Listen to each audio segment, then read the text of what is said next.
But we got to go to Karoline Leavitt right now, who is Trump's 2024 National Press Secretary. Caroline, what a day yesterday. How are you? Hey, Mike. I'm doing great. How are you? And yes, indeed, what a day. What a month this has been.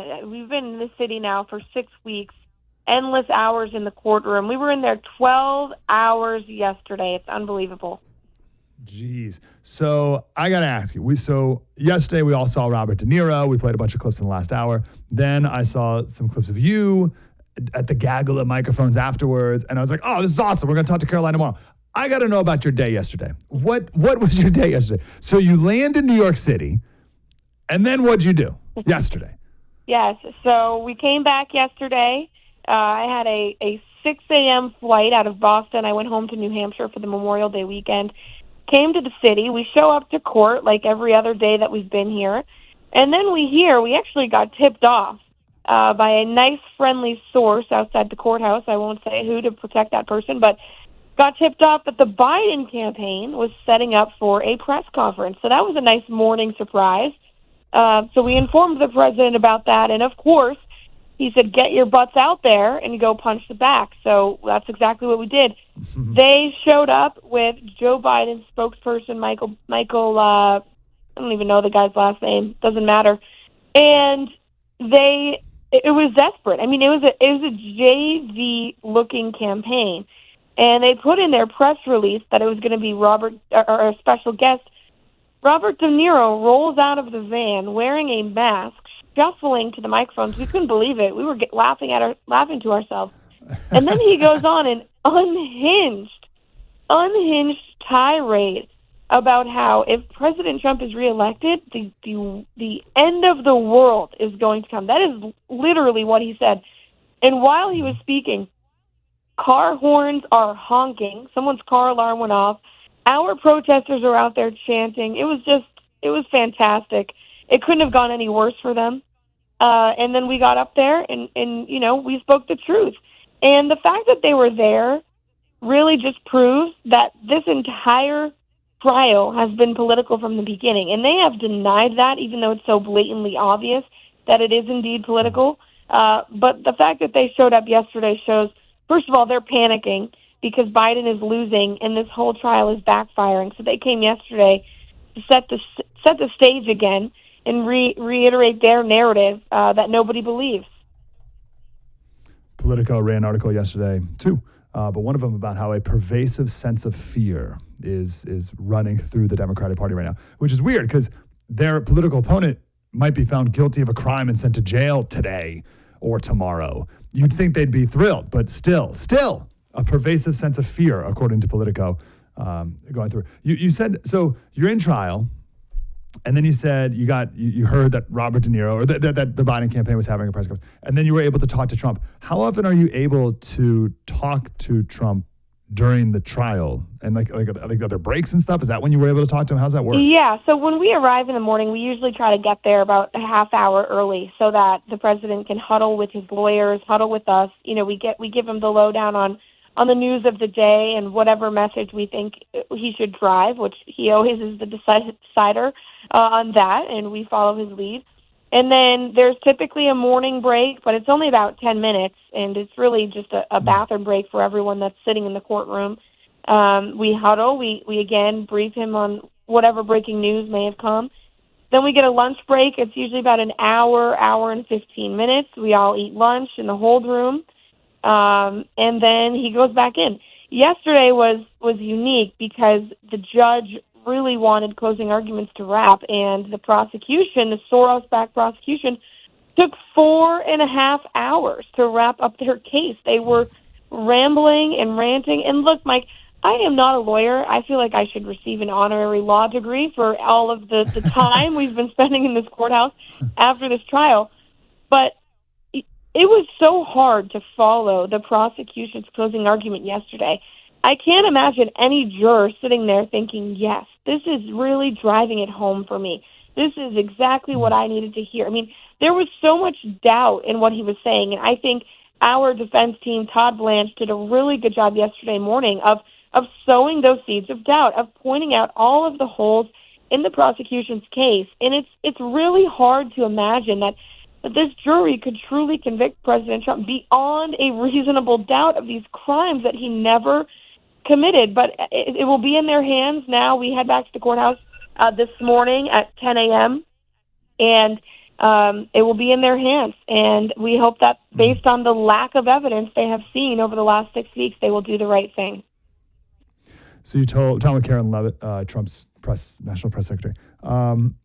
So you told Trump, and during one of these breaks, hey, the Biden campaign, you didn't know it was De Niro at this point, right? We so did you say, not. hey, Biden campaign is having a press conference, which is breaking that wall. They've we know that it obviously is coming from the White House, but they've played this game where like, oh, we have nothing to do with this, whatever, which is absurd. But they've never done an official thing at the courthouse until yesterday. So you told Donald Trump that. What was his face?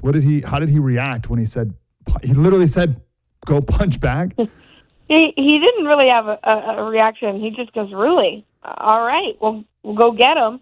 Of course. And that's what our plan was too.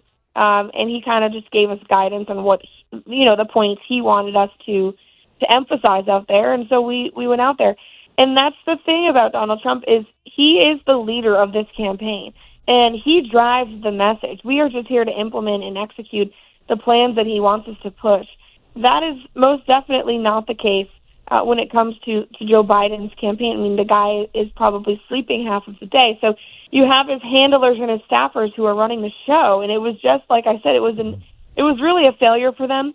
And not only was yesterday the first time they showed up, they haven't even really talked about this case. I mean, you've noticed Biden hasn't really mentioned it. And his campaign has been very careful to talk about it, even on social media, because they were trying to make it seem like it hasn't been political, even though that's a whole bunch of BS. Everyone knows it's not true. And so yesterday was just their final concession that this thing is coming from the top, coming from Biden and his Democrat allies and the establishment. And it is because of the article you mentioned yesterday when we woke up that is in Politico that the Dems are in a full freak out over Biden's losing campaign. But they're not changing their message. I mean, at the press conference yesterday, they went on, a tirade about how President Trump's an alleged threat to democracy, talks about January 6th, no mention of inflation, no mention of our border crisis, no mention of the wars breaking out in the Middle East. They are so out of touch with the real issues that Americans are deeply concerned about. Yeah, the article this is Politico. Dems in full-blown freakout over Biden. Biden did put out a tweet yesterday. He said gas prices are down $1.40 from their peak after Russia's war. That's the talking point. Remember Russia's war. But they're releasing 1 million barrels of gasoline from the Northeast gasoline supply ahead of July 4th, lowering the prices at the pump when folks need it most. But we don't need to waste time debunking that. But that's 1/20th of a single day's usage of oil that they're releasing over a month's period. I think they're doing. So they're desperate is the point. They're in free fall, as Trump said before. So listen, here's the big question. All we've heard, witch hunt. Yes, of course, but some witches were drowned, right? Like not all witch hunts ended in the witches, the accused witches walking away. Has there been talk from Donald Trump of, I may go to jail today? Well, we do think logistically it is highly unlikely that they could put the president in prison. Obviously, if this thing ends up in a conviction, our team is ready to immediately appeal on the grounds. There's so many grounds for an appeal.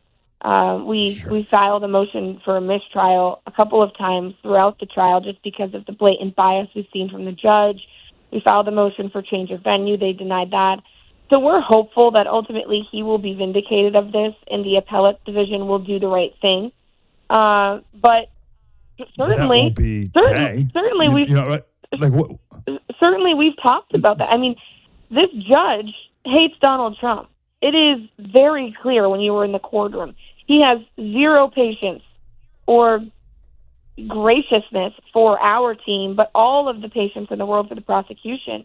And he has threatened incarceration. Those words came from the judge's mouth, especially in terms of the gag order. He threatened the president and said that if you don't stop talking about the witnesses in this case, we can incarcerate you. I mean, it's crazy to think about. It's crazier to even hear that come from a judge's mouth to the former president of the United States who has done nothing wrong. And, the president has said publicly, if that day came where they truly sentenced him to prison, he said he believes in the Constitution more than his freedom, and he would do that for our country. However, logistically, we're obviously trying to make sure that does not happen. That would be a travesty of justice, and it would be an abomination, and I do think it would cause extreme chaos throughout this country that we do not want to see. Do you think his support would go up?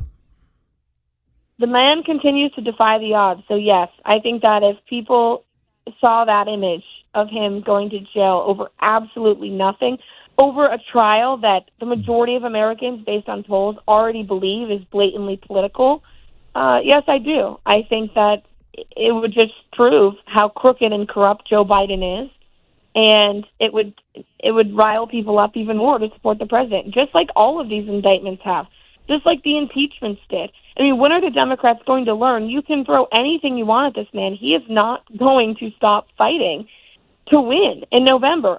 Victory on November 5th is our ultimate goal on this campaign, and we are not going to slow down until we achieve it, no matter what they throw our way.